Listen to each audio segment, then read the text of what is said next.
Ya pemirsa, Anda kembali di Indonesia Business Forum. Saya mau langsung ke Pak Igun. Pak Igun menjawab pertanyaan saya tadi. Terkesan lempar-lemparan antar kementerian begitu untuk menuntaskan memberikan kebijakan yang tepat untuk para pengemudi ojek online. Tanggapan dari Garda Nasional? Iya, jadi semenjak ada awalnya pergerakan-pergerakan rekan-rekan kami ini, tahun 2017, 2018, ke kementerian. Nah, di sini mulai kementerian bahwa ojek online ini nanganin misal Kementerian Perhubungan. Lalu Kementerian Perhubungan melempar kepada, oh ini kan aplikasi basisnya, teknologi, berarti Kominfo dong. Kita ke Kominfo, melempar lagi ke Kementerian Perhubungan. Nah, ini kan bentuknya alat transportasi, berarti Kementerian Perhubungan loh. Kita kemana jadinya? Tapi pada saat tahun 2018, 2019, akhirnya inisiatif dari Kementerian Perhubungan membuat Permenhub nomor 12 tahun 2019 itu. Kita memang dilibatkan di situ. Lahirlah tarif dari ojek online. Nah, sekarang kan berkembang nih. Kami-kaminya nih, para pengemudinya nih. Kami ini mau ditempatkan sebagai apa? Perusahaan aplikasi menyebut kami ini adalah sebagai mitra. Sedangkan kami memang bekerja di situ. Akhirnya sekarang berkembang ke Kementerian Tenaga Kerja. Nah, Kementerian Tenaga Kerja kita harapkan juga bisa membuat suatu regulasi atau aturan di mana ekosistem ini berjalan dengan adil. Ya, baik. Antara pihak perusahaan aplikasi, para pengemudinya, maupun kementerian sendiri. Ya. Sebagai regulator. Nah, kita mengharapkan juga dari nanti DPR RI pun mempertegas melalui undang-undang. Posisi kami ini seperti apa yang diinginkan? Harusnya di undang-undang ya. Peraturan menteri Betul. tidak cukup kuat. Karena gini, yang kami harapkan adalah selama ini contoh di peraturan Menteri Perhubungan, di situ diatur mengenai tarif. Tapi tidak ada sanksi. Karena ini bentuknya adalah peraturan menteri. Jadi tidak bisa mencantumkan apabila terjadi suatu pelanggaran dari tarif, sanksi apa yang mau diberikan kepada perusahaan aplikasi ini. Baik. Itu yang kita inginkan, ada sanksi. Kalau kita bilang ya, kita bisa menyebut para pengemudi ojek online ini gig worker gitu ya. Artinya yang bekerja fleksibel, tapi faktanya potongan yang semakin banyak ini membuat mereka ini jadinya kayak terkesan dieksploitasi. Mungkin saya mau nanyakan juga ke Pak Moranta. Pak Moranta, tapi sebenarnya begini, tahu tidak tarif yang sebenarnya, orderan atau argo yang diterima ini dengan tarif yang sebenarnya yang dibayarkan customer, tahu tidak para ojol? Pada umumnya driver tidak tahu, karena ini berdasarkan jarak dan antar. Oke. Paling kecil argo yang pernah diterima? Kalau masing-masing layanan berbeda. Misalnya kecil, salah satunya paling kecil? Kalau misalnya GoMart, paling kecil itu 8.800. Kalau dengan argo Aceng itu yang tadi udah dibicarakan 5.000.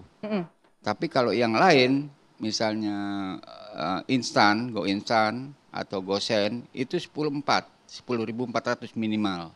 Baik, tapi tidak pernah mengetahui tarif yang dibayarkan? Sama sekali kita tidak tahu. Tidak pernah tahu, 5.000. Tapi kalau kita ya bisa cek sendiri lah mungkin pemirsa ya, selama ini apakah kita pernah membayar di bawah 10.000 untuk tarif-tarif yang ya itulah ojek online kayak gitu ya. Oke Pak Moranta, mungkin harapannya seperti apa? Ya kita sih sesuaikan aja dengan apa yang kita bicarakan bahwa kesejahteraan ojol adalah terletak di aplikator.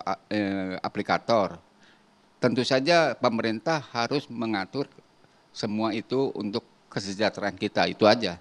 Oke, baik, terima kasih Pak Moranta. Saya mau ke Pak Dharma. Pak Dharma, kalau Anda melihat ini kan payung hukumnya hanya peraturan menteri tidak setara dengan undang-undang, apakah cukup kuat melindungi para ojol? Sebetulnya saya ingin jelasin dulu ya, kenapa saling lempar. Ini banyak yang nggak tahu.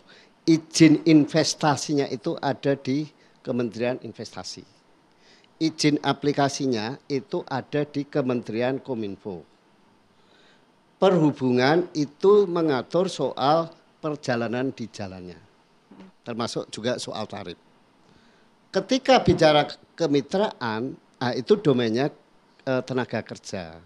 Tetapi yang pengemudi ini sekarang mengeluh kan kemitraan itu sifatnya dominatif oleh aplikator. Kenapa dominatif? Karena yang investasi kan mereka, motornya kan mereka yang usaha. Kalau motor rusak mereka, jaket mereka sendiri. Tapi mereka ini tidak punya hak apa-apa. Nah ini sebetulnya yang dikeluhkan oleh para driver. Nah yang diharapkan kalau memang itu kemitraan, ya sejajar. Gitu. Jadi mereka juga punya hak untuk memberikan sanksi kepada aplikator kalau misalnya aplikator nggak beres. Jadi ini sebetulnya kalau kebetulan saya pernah melakukan survei tentang ini.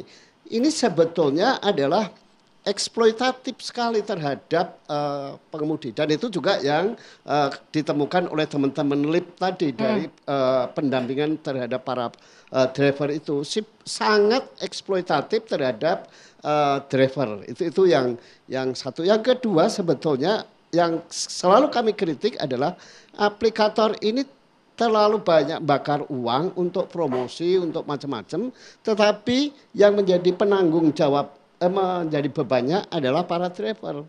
Yang selalu kami sampaikan adalah sudahlah hentikanlah promosi-promosi itu, tapi tingkatkan kesejahteraan dari pengemudi ojol. Baik, mungkin terakhir ke Bu Putri, singkat saja Bu Putri, apakah kemudian kebijakan baru ini, dukungan untuk para ojol ini kemudian nanti setelah pergantian menteri atau seperti apa dalam waktu dekat? Ya kita upayakan Mbak. Arahan Bu Menteri sudah ada, mulai minggu depan kami juga sudah memfasilitasi lagi untuk sekian kali pertemuan dengan para pekerja online, perwakilan pekerja online dan aplikator. Dan mudah-mudahan para pihak yang kami undang juga bisa menyampaikan saran, masukan dan unek-uneknya secara transparan. Jadi jangan sampai nanti berbeda-beda lagi supaya kita bisa maju terus menyelesaikan rancangan ini. Dan juga nanti akan kami terus lakukan dengan para kementerian terkait. Tadi sudah dijelaskan juga bahwa tarif diatur oleh kementerian lain. Nah, itu Mbak, karena kami punya aturan bahwa pekerja yang mendapatkan imbalan gaji upah kan bisa harian, bisa borongan, bisa jam-jaman. Sementara sudah ada tarif. Nah, ini kan harus disinkronkan itu Mbak. Baik, terima kasih banyak. Mohon maaf sekali waktu kita terbatas. Tapi semoga diskusi kita bisa bermanfaat. Terima kasih banyak Bu Putri, terima kasih banyak Pak Dharma, Pak Igun, kemudian Pak Saleh, teman-teman ojol yang sudah hadir, para mahasiswa yang hadir di malam hari ini. Terima kasih atas waktunya. Saya Putri Windasari pamit. Terima kasih, sampai jumpa.